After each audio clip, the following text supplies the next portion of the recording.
Hello, नमस्कार, good evening friends. मैं अनुराग सिंह। आज मैं आपके लिए एक नए वीडियो की शुरुआत कर रहा हूं, जिसमें आपको आरआरबी एनटीपीसी और आरआरबी ग्रुप डी से संबंधित जनरल अवेयरनेस के प्रश्न मिलेंगे। और ये जनरल अवेयरनेस का मैं एक कंप्लीट आपको देने वाला हूँ वीडियो। कंप्लीट वीडियो से मतलब ये है कि पूरे के पूरे एग्ज़ाम का आपको एक प्रकार से पूरी तैयारी जनरल अवेयरनेस की करवा दी जाएगी, जिससे आपको बहुत लाभ होने वाला है और आपको एग्ज़ाम में निश्चित रूप से सफलता मिलेगी, ऐसा मेरा विश्वास है। तो ये आज पहला हमारा वीडियो है एनटीपीसी से रिलेटेड। तो आइए शुरू करते हैं बिना किसी देरी के। लेकिन उससे पहले आपसे एक रिक्वेस्ट है कि आप वीडियो को पूरा देखें, और देखने के बाद यदि वीडियो आपको पसंद आए तो वीडियो के लास्ट में वीडियो को सब्सक्राइब करें, लाइक करें और शेयर करें। कमेंट करके भी आप कुछ बातें कर सकते हैं, क्वेश्चंस का यदि कोई समस्या है उस पर पूछ सकते हैं। लेकिन पहली शर्त है कि पहले आप वीडियो को देखें, पसंद आए तो ही लाइक, शेयर और सब्सक्राइब करें। ठीक है, आइए शुरू करते हैं। पहला प्रश्न देखते हैं। उत्तर पाषाण कालीन स्थल भीमबेटका किस राज्य में है? किस राज्य में है? गुजरात में, महाराष्ट्र में, पंजाब में या मध्य प्रदेश में? तो ये उत्तर पाषाणकालीन स्थल भीमबेटका मध्य प्रदेश में है। मध्य प्रदेश का एक जिला है रायसेन, वहां पर है। ठीक है, अगला दूसरा प्रश्न देखते हैं। 1922 में मोहनजोदड़ो का उत्खनन का कार्य किसने किया था? 1922 में मोहनजोदड़ो का उत्खनन का कार्य किसने किया था? दयाराम साहनी ने, राखालदास बनर्जी ने, एम.जी. मजूमदार ने या आर.एस. विष्ट ने? तो इस प्रश्न का आपको उत्तर जो होगा सही वो हो जाएगा बी। वो हो जाएगा बी, अर्थात राखालदास बनर्जी। अब आपको मैं बताऊं कि 1922 से पहले 1921 में 1921 में दयाराम साहनी जी ने हड़प्पा की खोज की थी। ठीक है, दूसरा 1922 में राखालदास बनर्जी ने की थी खोज। किस चीज़ की? मोहनजोदड़ो की खोज, क्या खुदाई, उत्खनन का काम किया था। इसके बाद मजूमदार, एम.जी. मजूमदार ने 1931 में चंहुदड़ो की खुदाई की, और आर.एस. बिष्ट सर ने धौलावीरा की खुदाई की 1990-91 के आसपास। तो तीसरा प्रश्न आइए देखते हैं। तीसरा प्रश्न है, जम्मू कश्मीर से प्राप्त हड़प्पा कालीन स्थल निम्नलिखित में से कौन सा है? मांडा, आलमगीरपुर, सुतका गेंडोर या कालीबंगा? तो इस प्रश्न का जो उत्तर होगा, प्रश्न का उत्तर आप लोग दीजिए। ये हो जाएगा मांडा। ठीक है, इस प्रश्न का उत्तर हो जाएगा मांडा। अच्छा, देखते हैं ये क्यों है। ये जब जम्मू कश्मीर में एकमात्र हड़प्पा कालीन स्थल पाया गया है वो है मांडा। ठीक है, वो भी जम्मू में पाया गया है। और इसके बारे में और देख लेते हैं। जो आलमगीरपुर है वो आपका है मेरठ में, सुतका गेंडोर है बलूचिस्तान पाकिस्तान में, कालीबंगा ये राजस्थान में है। अगला प्रश्न आइए देखते हैं। चौथा प्रश्न है कि आलमगीरपुर हड़प्पा कालीन स्थल किस नदी के किनारे स्थित है? मैंने अभी जस्ट आपको बताया ऊपर वाले प्रश्न में कि आलमगीरपुर है कहाँ पे? है कहाँ पे? वो है मेरठ में। ठीक है, सॉरी, हड़प्पा कालीन स्थल जो आलमगीरपुर है वो है इसको बोलते हैं गाजियाबाद, और गाजियाबाद के आसपास क्षेत्र है ये। और ये है किस नदी के किनारे है? तो ये है भोगवा नदी के किनारे, या सतलज नदी, रावी या फिर हिंडन नदी के। तो ये हिंडन नदी के किनारे है। ठीक है, हिंडन नदी के किनारे आलमगीरपुर है। ठीक, अगला प्रश्न देखते हैं। पांचवा प्रश्न है कि सिंधु घाटी सभ्यता में, यहाँ पे देखिए ये किन नहीं है बल्कि टिन है, टिन। ठीक है, टिन का आयात कहाँ से किया जाता था? अफगानिस्तान से, बदख्शां से, सौराष्ट्र से या हिमालय क्षेत्र से? तो इस प्रश्न का उत्तर सीधा सा प्रश्न है और सीधा सा इसका उत्तर है अफगानिस्तान से। आपको मैं बता दूं कि जो टिन थी, टिन का आयात अफगानिस्तान और ईरान से किया जाता था। ठीक है, इसके अलावा और भी ढेरों चीज़ें थीं, उनका अलग अलग स्थान से आयात किया जाता था। जैसे मैं आपको कुछ चीज़ें बता दूं, जिसमें इसमें एक शब्द बदख्शां आया है, तो वहाँ से हम लोग जो आयात करते थे वो करते थे नील रत्न, यानी नीले रंग के जो रत्न थे उनका आयात करते थे। और सौराष्ट्र से जो हम लोग वो करते थे, चीज़ें मंगाते थे, वो चीज़ें थी शंख और कौड़ियाँ।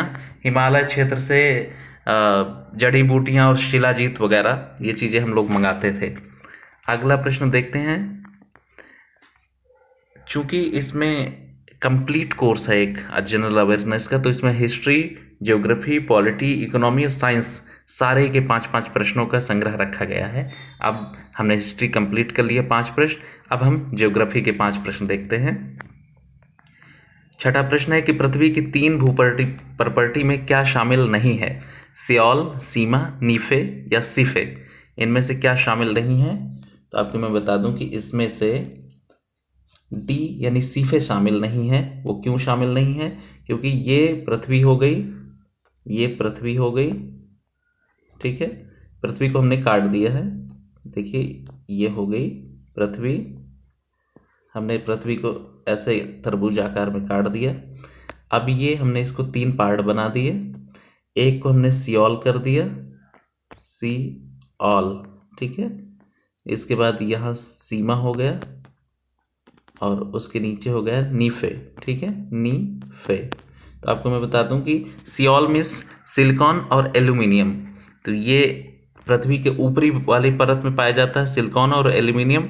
उसके नीचे है सीमा यानी सिलिकॉन और मैग्नीशियम। उसके नीचे है नीफे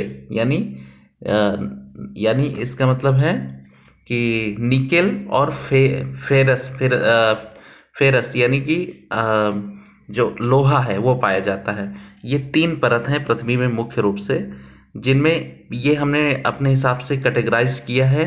ये जो पदार्थ हैं इनके मिलने की, ये जो तत्व हैं इनके मिलने के क्रम के आधार पे हमने सियोल, सीमा, नीफे के रूप में इसको परिभाषित कर लिया है, जबकि इसमें सीफे नहीं है, ठीक है। 7वां प्रश्न देखते हैं। द्रवित मैग्मा के जमने से निम्नलिखित में से कौन सी शैल बनती है, यानी कौन सी शैल चट्टान बनती है? द्रवित जो मैग्मा है, मैग्मा क्या होता है? लावा जानते हैं, लावा जो होता है वो होता है ज्वालामुखी से निकलने वाला धधकता हुआ अंगारा। वो पृथ्वी के अंदर से निकलता है, जब वही शांत हो जाता है तो उसको बोलते हैं, जब जमने की स्थिति में आ जाता है तो उसको बोलते हैं मैग्मा, ठीक है। जब तक वो पृथ्वी के अंदर रहता है, लावा रहता है, बाहर निकल आता है, शांत हो जाता है, मैग्मा हो जाता है। और मैग्मा के शांत होने से, जमने से बनने वाली जो शैल होती है वो होती है ए अर्थात आग्नेय शैल, ठीक है।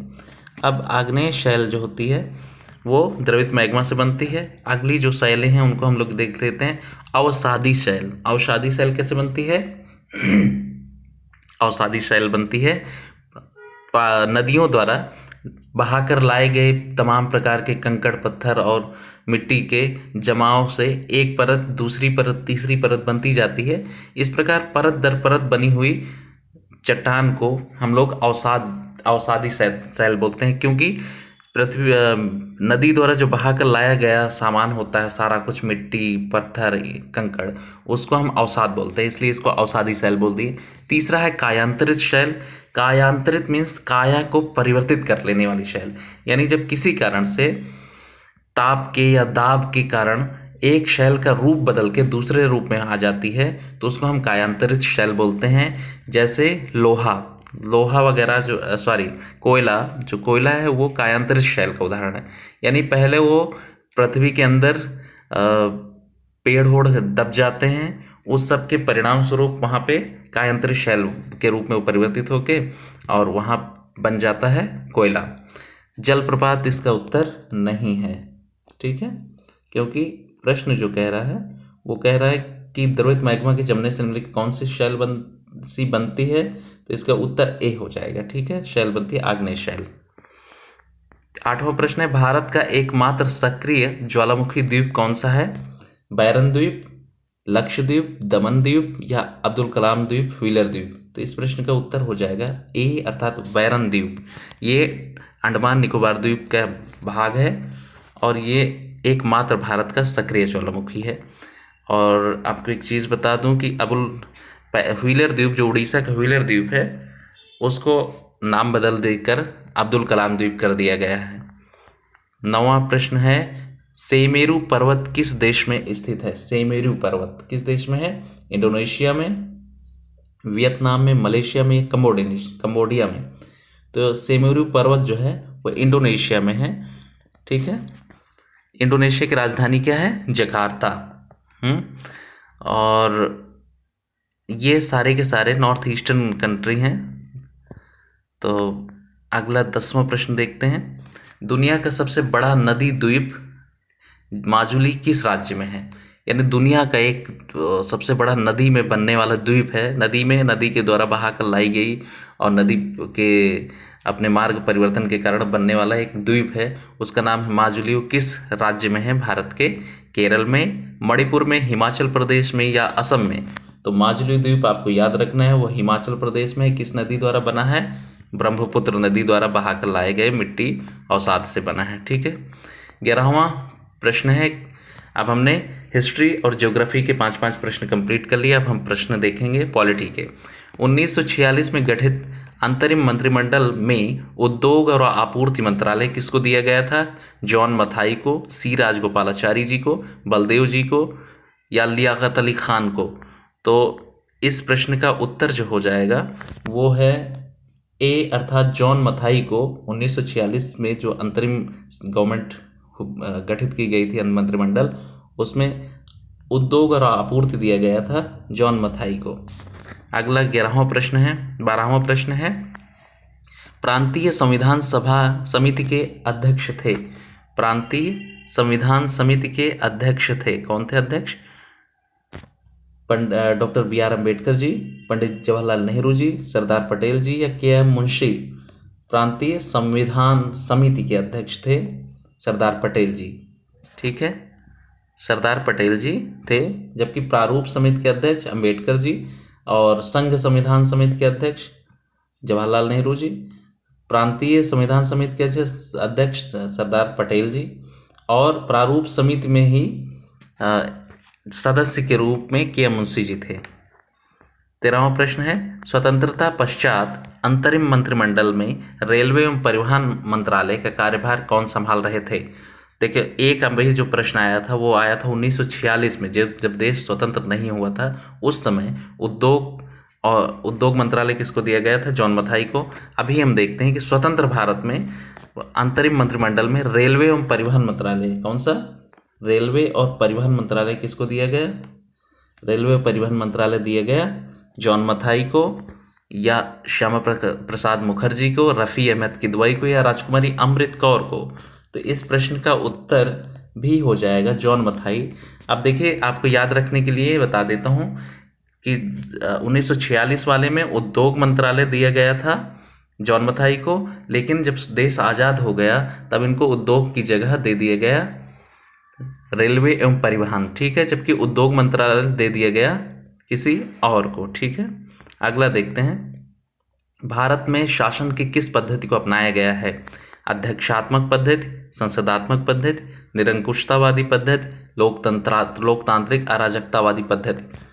तो भारत ने संसदात्मक पद्धति को अपनाया है। ठीक, जबकि अध्यक्षात्मक पद्धति कहाँ है? अमेरिका में अध्यक्षात्मक पद्धति अपनाई गई है शासन की। 15वां प्रश्न देख लेते हैं, मौलिक अधिकारों का वर्णन संविधान के किस अनुच्छेद में किया गया है? मौलिक अधिकारों का वर्णन संविधान के किस अनुच्छेद में किया गया है? 12 से 51 तक, 12 से 35 तक, 12 से 36 तक या 14 से 18 तक?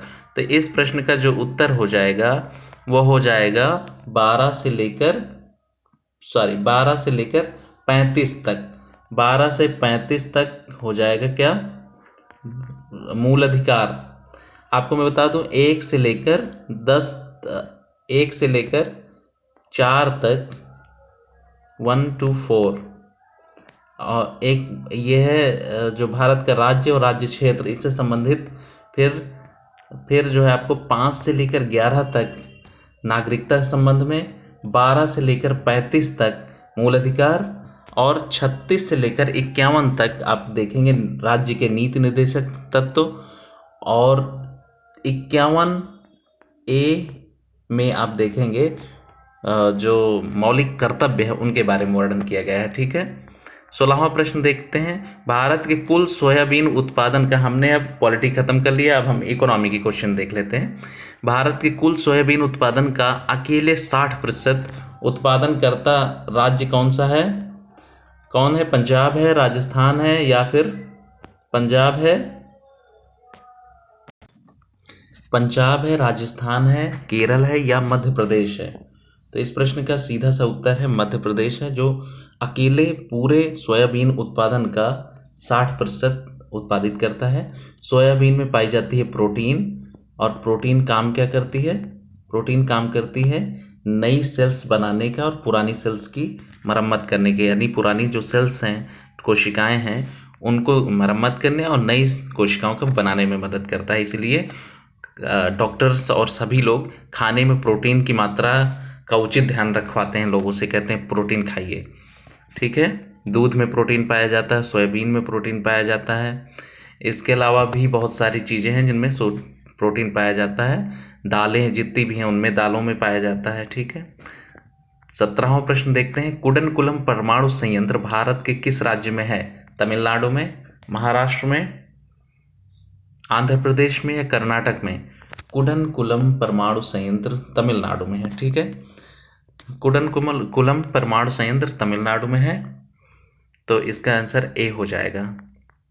18वां प्रश्न देखते हैं। मोरी कल्चर का संबंध है किससे है? रेशम कीट हेतु शहतूत उगाने से, फूलों की खेती से, मधुमक्खी पालन से, या रेशम उद्योग से? तो इस प्रश्न का उत्तर हो जाएगा ए, रेशम कीट हेतु शहतूत उगाने से। मोरी कल्चर मीन्स रेशम कीट हेतु शहतूत उगाना। 18वां प्रश्न के बाद 19वां प्रश्न देखते हैं। सदाबहार क्रांति का संबंध किससे है? यानी ईवरग्रीन का संबंध किससे है? क्रांति का समग्र कृषि विकास से, मांस एवं टमाटर उत्पादन से, खाद्यान्न उत्पादन से, कुक्कुट पालन से? तो इस प्रश्न का जो उत्तर हो जाएगा वो हो जाएगा ए, यानी समग्र कृषि के विकास से इसका संबंध है। सदाबहार क्रांति का संबंध समग्र कृषि विकास से है। ठीक है, 20वां प्रश्न देखते हैं। तेन क्या है? तेन वो सही लिखा हुआ है, ऐसा मत समझ लेना कि वो गलत लिखा। तेन किस देश का स्टॉक एक्सचेंज है? क्या है? Stock exchange. जापान का, दक्षिण कोरिया का, ताइवान का, या उत्तर कोरिया का? तो इस प्रश्न को याद रखने का एकदम सिंपल तरीका, तेन ताइवान।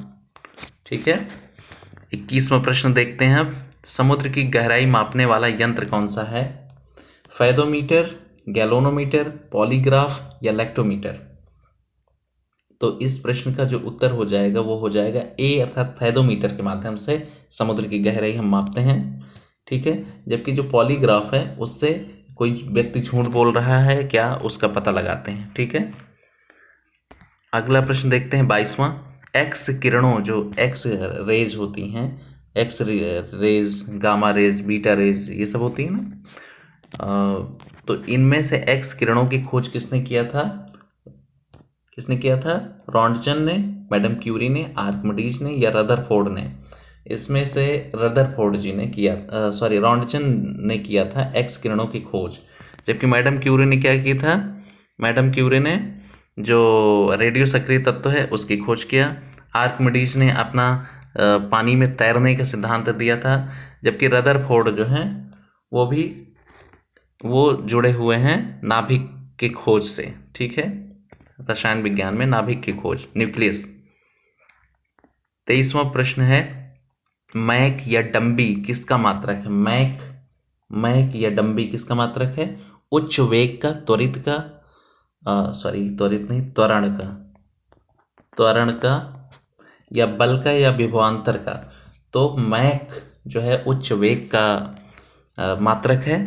आपको मैं बता दूं कि जो हमारे लड़ाकू जहाज होते हैं, फाइटर प्लेन, उनमें जो उनकी जो गति मापी जाती है वो बहुत उच्च होती है गति, इसलिए उनकी गति मापी जाती है मैक में। ठीक है, इतना मैक हो गया, इतना मैक उसकी गति है, ऐसे। तो मैक उच्च वेग का जो है मात्रक है। अगला 23वां प्रश्न। एक नॉटिकल मील कितने मीटर के बराबर होता है? पहले तो मैं आपको बता दूं, जो नॉटिकल मील है वो समुद्री जहाज़ों द्वारा तय की गई दूरी को दिखाता है।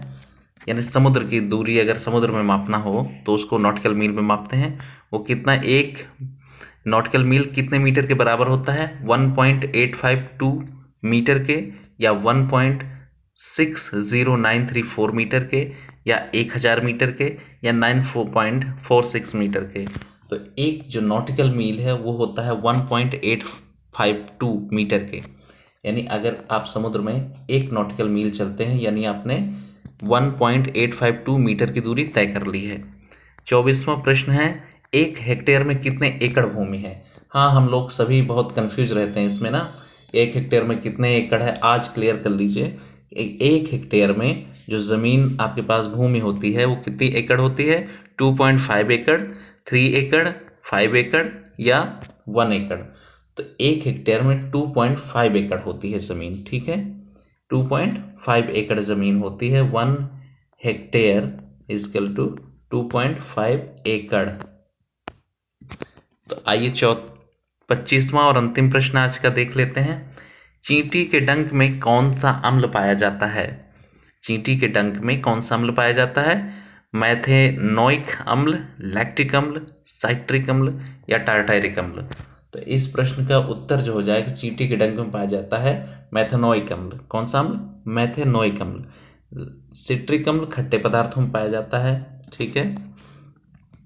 सिट्रिक अम्ल किसमें पाया जाता है? खट्टे पदार्थों में, ठीक है। आज 25 प्रश्न थे।